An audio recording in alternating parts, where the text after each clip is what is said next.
Educação à distância, mudando realidades.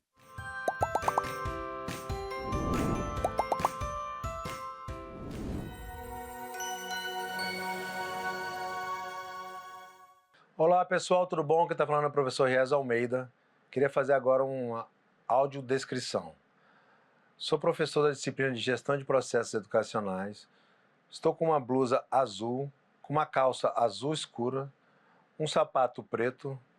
Ao fundo tem uma tela branca com pontos cinza. Ao lado esquerdo tem EAD Mudando Realidades. Estou no Instituto Federal de Rondônia, em Porto Velho. Olá pessoal, professor Riez Almeida, última aula. Vocês acreditam? Passou muito rápido, né? Gestão de processos educacionais, estou na aula 3 e queria falar hoje sobre um aspecto muito importante. E depois eu vou dar uma revisão e fazer uma aula muito boa aí com vocês, tá? Ética, pessoal. Lembra daquele jeitinho brasileiro, né? A gente está falando aí de gestão de processos educacionais. Vocês acham que tem jeitinho brasileiro aí, né? Nos processos educacionais, o que vocês acham? Vamos refletir sobre isso, né? Infelizmente tem, né, pessoal? A gente tem essa...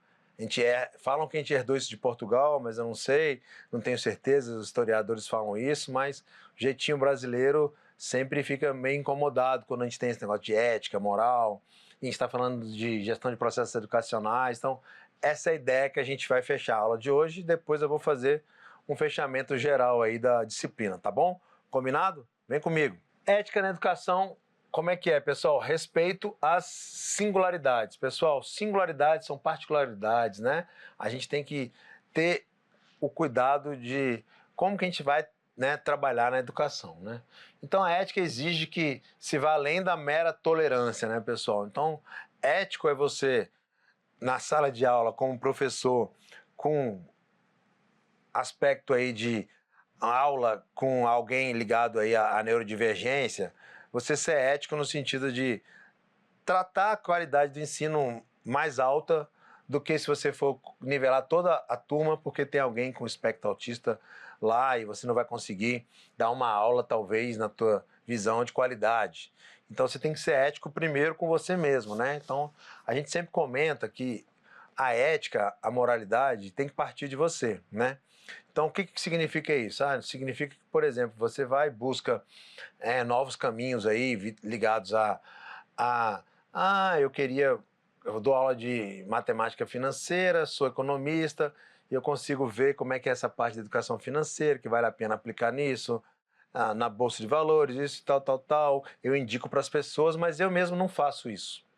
Então, isso é uma forma de você, né, tem que refletir e pensar sobre isso. Mesma coisa na sala de aula, né, pessoal?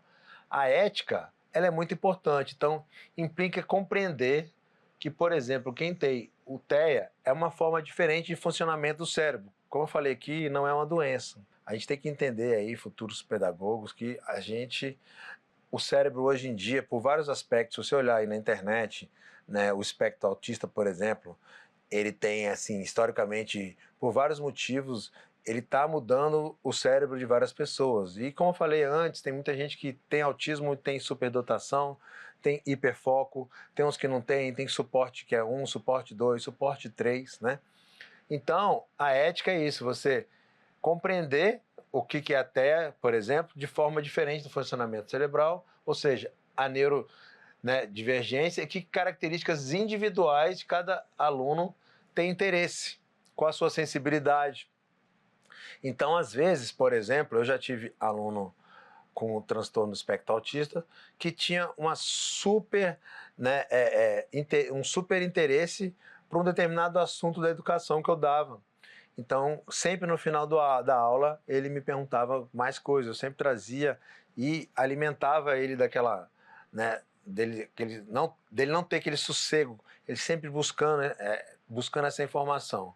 Então, o interesse é muito importante, a sensibilidade de você entender às vezes, né? Então, de novo, né, às vezes você dá uma aula, você coloca uma música alta, um vídeo alto, e às vezes a sensibilidade dessas pessoas, né, incomodam. Então é muito importante você planejar e dizer, pessoal, Na minha gestão de processos educacionais hoje, a gente vai dar uma aula que vai ter um vídeo que ele vai ser alto aqui o volume. Alguém se incomoda, né? Aí para não ficar assim, você se incomoda e tudo, para ficar todo mundo, tem gente que também não tem nenhum tipo de problema no cérebro e incomoda, ok? A sensibilidade. O que mais? Essa forma de comunicação que eu acabei de falar. A comunicação é muito importante, deixar claro, vai durar tantos minutos, vai ficar nessa altura. Quem não quiser participar, a gente preparou aqui uma ata. Hoje em dia, com inteligência artificial, você consegue pegar um resumo daquele vídeo e entregar para as pessoas que não puderem assistir por esses motivos. Então, tudo isso para não deixar de estar o aprendizado, né? Então, isso é o que eu vim trazer hoje aqui, que é a ética, pessoal, que a gente está falando. Então, a ética é isso, é você ir além da mera tolerância, você ser ético, principalmente com você mesmo. Você fala, caramba, eu fui muito ético de ter trago esse planejamento para a sala de aula, trago essa informação e que todo mundo, né, participou de uma forma ou de outra, mas teve uma interação de ensino-aprendizagem, ok? Isso tudo é importante para ponto de partida para a prática pedagógica, tá, pessoal? Então a ética é ponto de partida. O que eu estava falando do jeitinho brasileiro? Porque às vezes o jeitinho brasileiro fala, não, olha só, dei uma aula, né, explicando na sala do professor, não, eu dei uma aula inclusiva, fiz isso, mas talvez, né, isso não seja da forma melhor possível que daria para ser feito. Então, na sua visão, talvez, aquela ética, aquele jeitinho que você fez, ele foi adaptativo, mas às vezes se você, né, pegar informação de outras pessoas, você vai ver que talvez esse nível da sua intervenção não foi singular, ou seja, você não respeitou as singularidades, ok? Então vamos ficar atento com isso aí, pessoal. Ética nos processos de educações, tá? Gestão educacional. Vamos falar de ferramentas tecnológicas essenciais para o desenvolvimento desse aluno, né? Então a gente já falou um pouco da ética, e aí eu queria falar um pouco dessas ferramentas aí, né? Porque é muito importante. Então vamos lá, pessoal. Primeira coisa, existem aplicativos de agendas visuais.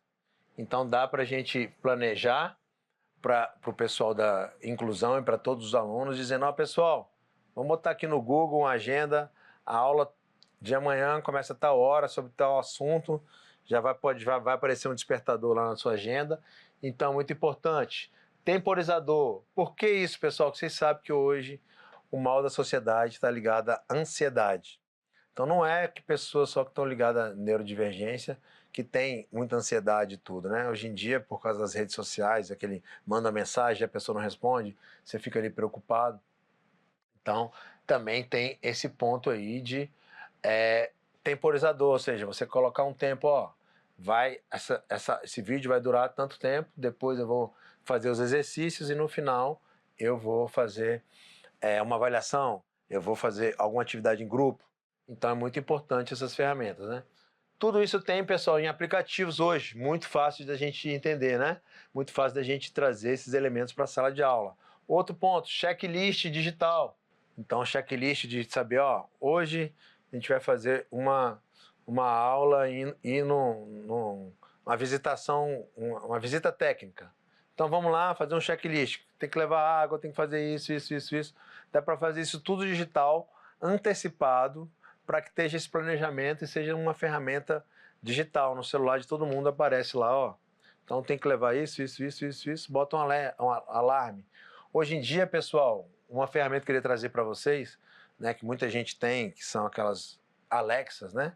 Então, tem no pessoal de neurodivergência, você já adapta a Alexa a falar lá, Alexa, me avisa que tem aula hoje sobre isso, me dá e avisa um resumo sobre isso, que eu já vou preparado para a aula. Então, assim, é uma ferramenta tecnológica e você pode trazer uma Alexa para dentro de sala de aula, mostrar ali para os seus alunos, né? E aí tem o foco de todo mundo entender como que é essa parte de planejamento. Pessoal, é uma boa dica. Então, eu vou dar aqui o exemplo Alexa, tá? Alexa. Tudo isso para ajudar na estrutura do seu dia a dia do aluno. Prever mudanças e gerenciar transições. Então, existe mudança, sei lá, começou a chover, né, deu algum problema, né, num retroprojetor de uma aula, algum professor faltou. Então, tudo isso na agenda virtual, você já coloca lá, vou ter que chegar atrasado. Todos os alunos já vão saber lá que você vai chegar atrasado.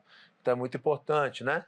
Também dá para trazer esse esquema da Alexa de você falar na Alexa, né? Dependendo de onde você está dentro por exemplo, no Instituto Federal de Rondônia, dá para você falar Alexa, e a Alexa, dentro de alguns ambientes que tem ali, ela já atualiza algumas informações, né? Pelo aplicativo também da Alexa, né? Então, tudo isso para ajudar muito aí cada vez mais alunos. Ok? Até aí, pessoal? Tudo beleza? Vamos continuar.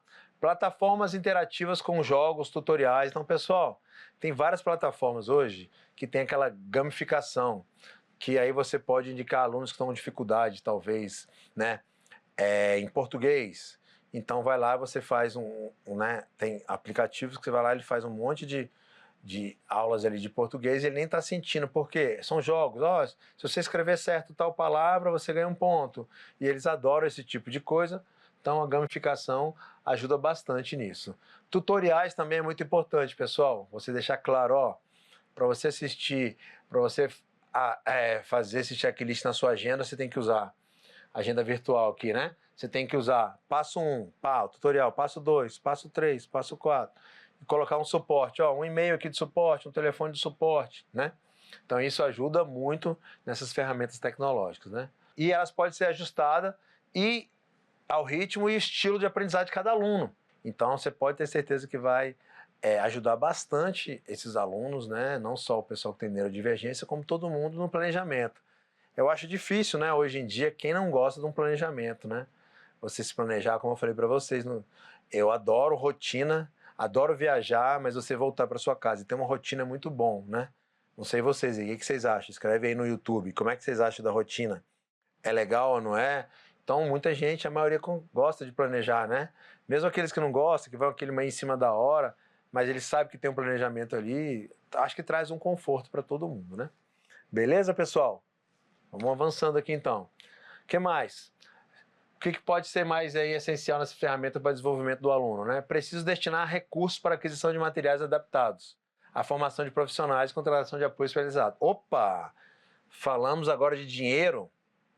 Eu sei que muita gente não gosta de falar de dinheiro, né? Mas vamos ter que falar agora, pessoal. Eu sei que a gente, né, da pedagogia, a gente aí da educação, professor, como a gente fala, infelizmente ainda é muito desvalorizado no nosso país, mas tem que ter recurso aqui. Só que o recurso, pessoal, não vai sair do seu bolso, né? A gente tem que buscar os recursos através de projetos. Então, hoje em dia, tem muito dinheiro destinado do CNPq, do Ministério da Saúde, que tem a ver com saúde mental, que a gente está falando aqui, né? Do MEC, né? Até mesmo cultural, o Ministério da Cultura, né, destina muito, né? Lei Rouanet. Então, cabe a gente, professor, a buscar esses recursos para a escola, para os institutos e tentar adaptar cada vez mais os processos educacionais, né? E tem que ter todo mundo, né, envolvido nesse processo. Então é preciso destinar esse recurso para a aquisição desses materiais adaptativos, formação de profissionais e contratação de apoio especializado, sim. Tem que ter dinheiro e vamos falar de dinheiro, é isso. Buscar recurso, porque infelizmente fazer essas adaptações sem recurso é muito mais difícil e sobrecarrega muito o professor. Pessoal, outra coisa que é muito legal e é muito tranquilo hoje de fazer com a inteligência artificial são gráficos de progressos, né? Então, como se fosse, não sei se vocês conhecem, dashboard.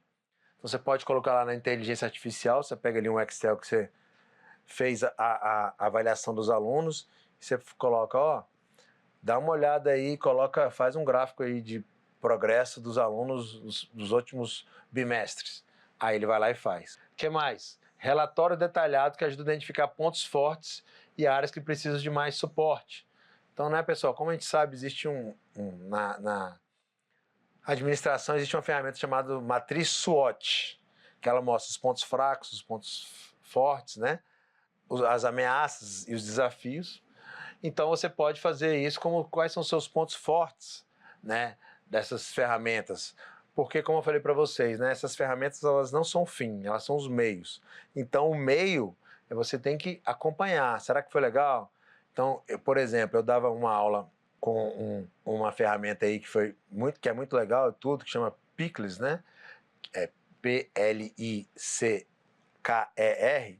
E aí era muito legal porque os alunos pegavam o celular, né? Porque podia celular dentro da sala de aula, eles mostrava aqui e saía a resposta deles de exercício que a gente fazia, era bem dinâmico. Beleza.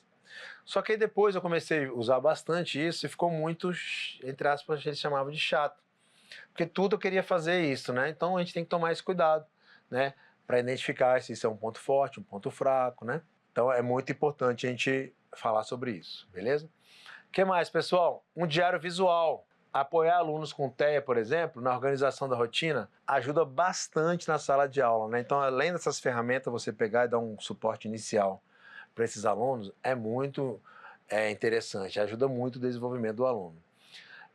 Na parte de sentimentos, né, e desenvolvimento da autonomia, ou seja, o aluno se sente pertencente àquela instituição, né, e dá mais autonomia e independência para esses alunos, que é o que mais a gente quer, né, pessoal? Então, por exemplo, utilizando aplicativo de comunicação visual, ou tablet, ou smartphone, que dá para você ver esse diário visual ali, né? Então, exemplo, né, pessoal? Quem dá aula aí com criancinhas assim, existe gente que faz assim, na meia, né? Na meia da pessoa, ele vai lá e coloca assim, ó, hoje você tem essa atividade, tá, não. Aí fica aqui, aí a criança vai, pega a meia, vira e fala assim, agora eu vou fazer isso, eu tenho aula de natação, tenho não sei o que, não sei o que. Ou um quadro visual na hora que entra na sala de aula, na casa, tudo, né? Então, muito importante isso. Ferramentas tecnológicas dão maior previsibilidade, rotina, aquilo que eu falei para vocês, né? E elas são dinâmicas, você pode estar mudando direto, né? Se você escrever ali no caderno, você vai ter que abrir aquele caderno, como a ferramenta já é visual e virtual, você olha na internet ali ou no seu próprio smartphone, né? E isso diminui a ansiedade e os comportamentos desafiadores, né? Ok? Até aí, pessoal. Interessante, né? Muito assunto aí legal que a gente está trazendo. Quais são os desafios, então, nessa gestão, né? Desafios são uma abordagem multifacetada, ou seja, de multifaces, né? Várias dimensões, várias faces, e integrada à gestão escolar. Então, como eu falei para vocês, ninguém faz nada sozinho, pessoal. Eu não consigo, né, nem vocês, fazer uma gestão escolar, só eu dentro da sala de aula, ou só eu como coordenador pedagógico, ou só eu como aluno. Claro que cada pessoa vai fazendo a diferença, mas uma sozinha é muito difícil, tem que ter uma mobilização, né? Então o desafio hoje é mobilização na gestão educacional, né? E a importância de comunicação formal, pessoal. Você dá essas aulas, né? Fazer todo esse trabalho, você tem que formalizar isso, né? Mandar por e-mail, para a direção, para o reitor, para que cada mais popularizar, as pessoas saibam do que está acontecendo, né? De como que foi feita a adaptação, como que foi as aulas, como que foi esse planejamento, né? É muito importante para ter esse registro, para que outras pessoas possam também utilizar um pouco da experiência que você fez, ou que você deixou de fazer, o que deu certo, o que não deu certo. Então vamos lá, pessoal. Para a gente encerrar aqui a disciplina, queria falar um pouco do que a gente trouxe aí, os últimos encontros, né?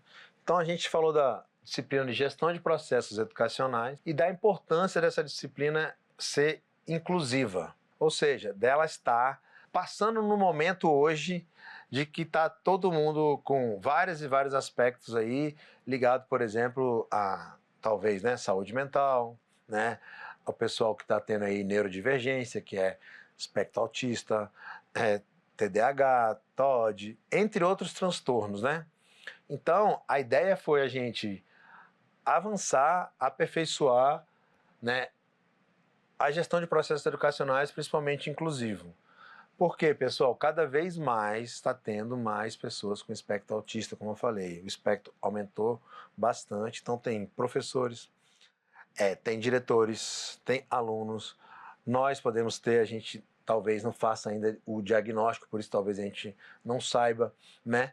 Então a gente tem que adaptar o mundo a ser acessível dessa forma. Antes o mundo tinha que ser acessível ao pessoal, né, de cadeira de roda e tal, não que não tem, mas isso melhorou muito no nosso país.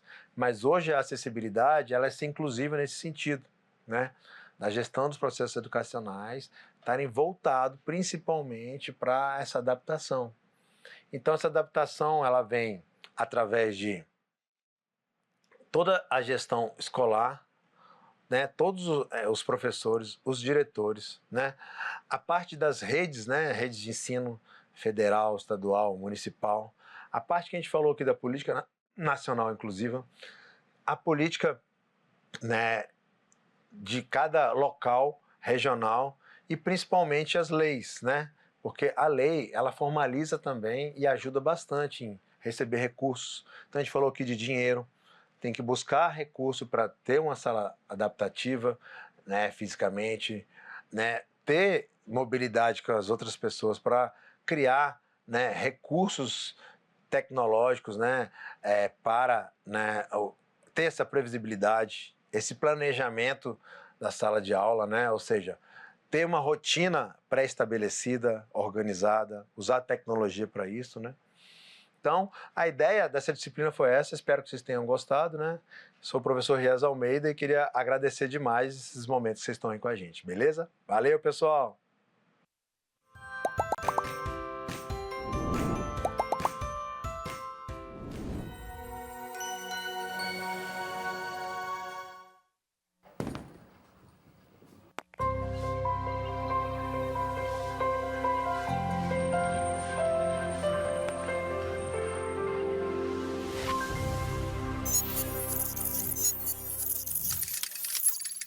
Educação à distância, mudando realidades.